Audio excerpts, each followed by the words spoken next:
ایک الجھن میں، ایک ٹینشن میں، ایک اس کیفیت میں مبتلا رکھتی ہے۔ اور اگلی جو بات ہے، میں سمجھتا ہوں کہ جو ہماری زندگی ہے وہ حقائق سے بالکل برعکس ہے۔ جو حقیقت ہے، حقیقت ہونی چاہیے، یا جو چیز ہماری ضرورت ہے، زندگی بالکل اس کے برعکس ہے۔ اور اگلی بات یہ ہے کہ ہم یہ سب کچھ، اس کی اچیومنٹ چاہتے ہیں لیکن محنت نہیں کرنا چاہتے۔ محنت کا حصول، محنت نہ کرنا، محنت پر یقین نہ رکھنا، یہ بھی ایک بہت بڑا ماخذ ہے، ایک بہت بڑی کیفیت ہے اس میں، اس کی وجہ ہے۔ اگلی جو وجوہات ہے وہ کہ جو موجودہ معاشرہ وہ گلوبلائزیشن کا شکار ہے۔ جدید اور قدیم نظریات آپس میں ٹکرا رہے ہیں، جدید نظریات حاوی ہو رہے ہیں، لیکن جو ہمارے بڑے ہیں، جو ہم لوگ ہیں، وہ قدیم نظریات جو ہمارے اوپر مسلط ہیں ان کا شکار ہے، ان پر ہی ہم چل رہے ہیں۔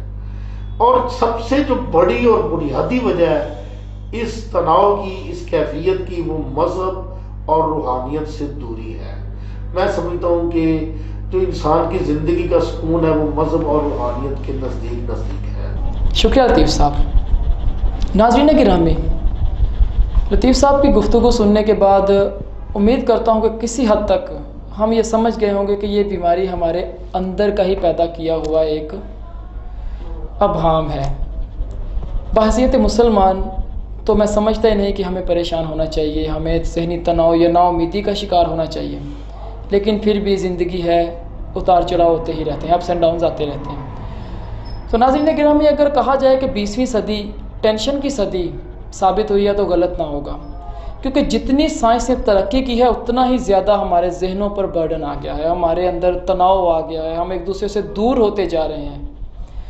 تو میرے خیال میں، میرے ناقص علم کے مطابق، اس بیماری کا جو بہترین حل ہے وہ کمیونیکیشن ہے، کیونکہ ہمارے اندر کمیونیکیشن گیپ بہت زیادہ آ چکا ہے۔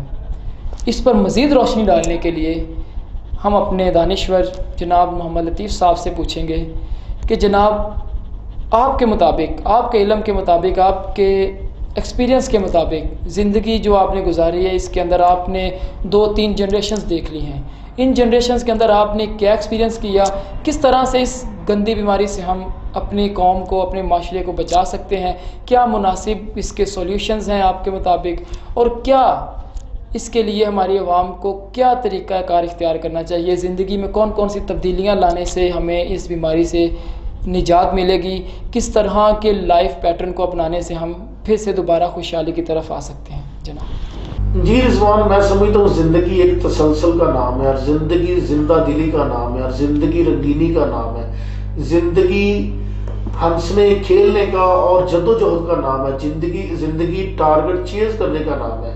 میں سمجھتا ہوں کہ جو ہماری پنجابی کی مثال ہے نا، مرے نال مریا نہیں جاتا، اندر تو سانوں عمل کرنا چاہیے۔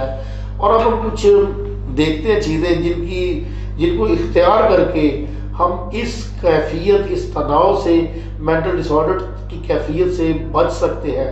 اس میں تو بنیادی چیز میں سمجھتا ہوں کہ ہمارا جو توکل ہے وہ اللہ پر بہت زیادہ ہونا چاہیے، کہ جو بھی کیفیت ہے، جو بھی حالات و واقعات ہے، جو بھی ہو رہا ہے، وہ اللہ کی اس میں منشا شامل ہے، اس کے بغیر تو ہم کچھ بھی نہیں کر سکتے۔ اور اللہ نے ہمیں 2 دولتیں دی ہیں، ہر انسان کو دی ہے کہ اس کو اختیار کرو تم پریشان نہیں ہوگی۔ ایک صبر کی دولت دی ہے اور ایک شکر کی دولت دی ہے۔ اگر خدا نے نوازا ہے تو شکر کرو، اگر کم نوازا ہے تو صبر کرو اور انتظار کرو۔ اس کے بعد جو بنیادی چیز ہے وہ ہے محنت۔ انسان کو محنت پر بہت زیادہ فوکس رہنا چاہیے اور ہر وقت محنت کو اختیار کرتے رہنا چاہیے۔ اور اس کے بعد میں سمجھتا ہوں کہ جو کہ ہے نا، بنیادی ایک جو وجہ ہے جو ہمارے پسندیدہ پروفیشنل ہے ان پر محنت کرنا، جو بنیادی طور پر کسی بھی انسان کا ایک پسندیدہ پروفیشنل ہے، اگر وہ اس کو اختیار کرے گا اور اس پر محنت کرے گا تو وہ اس پہ بہت زیادہ اچیومنٹ حاصل کرے گا۔ اگلی جو بات ہے نا، اب جلد بازی کا شکار بہت جلدی ہو جاتے ہیں۔ میں سمجھتا ہوں کہ کسی بھی چیز کے حصول کے لیے جلد بازی کا شکار نہیں ہونا چاہیے۔ کوئی بھی چیز ہے اس کو آرام سے اختیار کرے، پلان کرے، اس کی طرف سلولی چلے اور وہ انشاءاللہ حاصل ہو جائے گی۔ اور ہیجانی کیفیت سے بچنا چاہیے، ایمرجنسی سے بچنا چاہیے، پلاننگ کو سلولی رکھنا چاہیے۔ اور میں سمجھتا ہوں کہ جو ہماری مذہب ہے، جو ہماری روحانیت ہے، اس کو اختیار کر کے اس کا بہت زیادہ تدارک کر سکتے ہیں، اس کو کنٹرول کر سکتے ہیں، اس پر عمل درآمد کر کے، اور مناسب تعلیم جو تعلیم ہے وہ انسان کے اندر یہ ساری طاقتیں پرووائڈ کرتی ہے، انسان کو پلان کرنے میں، زندگی کو چیز کرنے میں، زندگی کی تگ و دو میں جو جزو بدر ساتھ ساتھ چلتا ہے، وہ پلاننگ کے لیے وہ ایک ایجوکیشن ہے جو انسان کو ضرور بنیادی تعلیم حاصل کرنی چاہیے۔ بہت ہی مناسب حل بتایا آپ نے لطیف صاحب۔ ناظرین، جتنی بھی باتیں ہمارے دانشور لطیف صاحب نے کی ہیں نہایت ہی معقول ہیں۔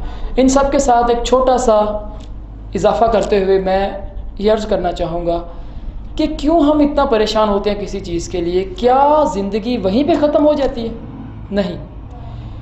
تو میری پرسنل لائف کا ایک چھوٹا سا ایکسپیرینس ہے جو میں آپ لوگوں کے ساتھ شیئر کرنا چاہوں گا کہ کسی بھی پریشانی کا ایک ہی حل ہوتا ہے کہ آپ اس کا انجام دیکھ لیں، سوچ لیں کہ زیادہ سے زیادہ کیا ہو جائے گا، زیادہ سے زیادہ اس پریشانی میں ہم کتنا کو لاس گین کر لیں گے، کتنا کو لاس ہمیں ہو جائے گا۔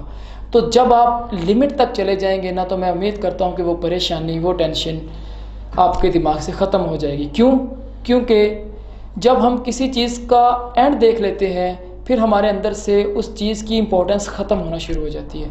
تو ناظرین گرامی، کوشش کرتے ہیں کہ آج کے بعد کسی بھی طرح کی کوئی بھی ٹینشن، ذہنی خلش، پریشانی، تناؤ جو کہ ہمیں اندر ہی اندر سے کھوکھلا کیے جا رہا ہے، ہماری جو ذہنی صلاحیتیں ہیں ان کو مار رہا ہے، ہمیں پسے ماندہ کیے جا رہا ہے، ہماری اس قوم کو جو ایک دوسرے پہ یقین نہیں کرتی، جو نا امیدی کے اندر جیے جا رہی ہے، اس قوم کو تھوڑا سا حوصلہ مل سکے کہ کسی بھی پریشانی کے اندر اگر آپ مبتلا ہیں تو سب سے پہلے سوچیں کہ اس کا ایٹ دی اینڈ انجام کیا ہوگا۔ کیونکہ کوئی بھی پریشانی، کہتے ہیں کہ اللہ تعالیٰ کسی کو بھی اس کی طاقت سے زیادہ دکھ یا پریشانی نہیں دیتا۔ تو آپ لوگ نا امیدی کے جو بادل ہیں ان کو ختم کریں، اور جو امید کی روشنی ہے، امید کی کرنیں ہیں، ان کو اپنی زندگی میں شامل کریں۔ اور یہ ایک ہی طریقے سے ہو سکتا ہے کہ آپ لوگ کسی بھی پریشانی کا حل یہ نکالیں کہ اس کا انجام کیا ہوگا۔ انجام کچھ نہیں ہے، انجام کچھ بھی نہیں ہوگا۔ آپ کی جو زندگی ہے وہ اللہ تعالیٰ کے ہاتھ میں ہے، موت بھی اللہ تعالیٰ کے ہاتھ میں ہے۔ اس کے علاوہ جو دنیا کے معاملات ہیں وہ ایسے ہی چلتے رہنے۔ تو اپنی زندگی کو ایک جگہ پہ پاس نہ کریں، یہ کوئی ویڈیو نہیں ہے، خدا را اس کو، زندگی کو جئیں۔ زندگی گزارنے کا نہیں، جینے کا نام ہے۔ اور زندگی جینے کے لیے ہر پریشانی کو ایک سائڈ پہ رکھیں، سیٹ اسائڈ کریں اور اپنی زندگی کو لے کے چلتے جائیں۔ اسی کے ساتھ اپنے میزبان رضوان احمد کو دیجیے اجازت۔ اللہ حافظ و ناصر۔